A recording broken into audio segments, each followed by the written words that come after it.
Excuse me. Good evening and welcome to all. Thank you for coming. My name is Quentin Karlberg and I'm your speaker for tonight's presentation. Tonight I'm going to talk about the Reagan-Gorbachev Summits of the 1980s. Envision this, it's 1985. You have two superpowers, the United States and the Soviet Union. They're at odds with each other. It's the height of the Cold War. They're longtime adversaries. Tension is mounting between the two countries because of the recent rollout or deployment of the Space Defense Initiative, or Star Wars, otherwise known as SDI. Also, the U.S. has recently deployed 108 Pershing II type missiles in West Germany and the United Kingdom. This is in response to earlier deployments by the Soviets of their missiles. The U.S. wanted to send a message to the Soviets that we weren't playing around and we weren't going to take it anymore. These actions were key in bringing the Soviets to the table. Let's talk about our two players.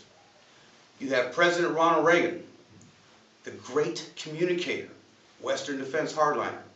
Then you have Mikhail Gorbachev. He's a new era and type of Soviet leader.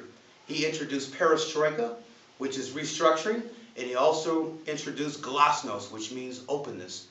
He wanted to see a change in ideology with the Soviet Union.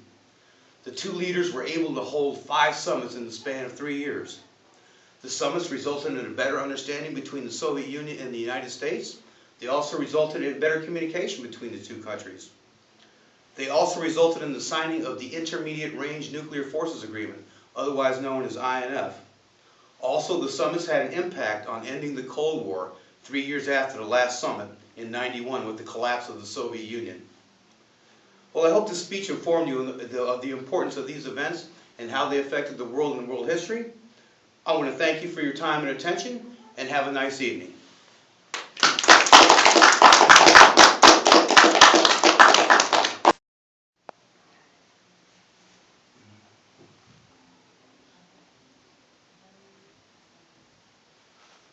Does anyone have any questions at all on anything?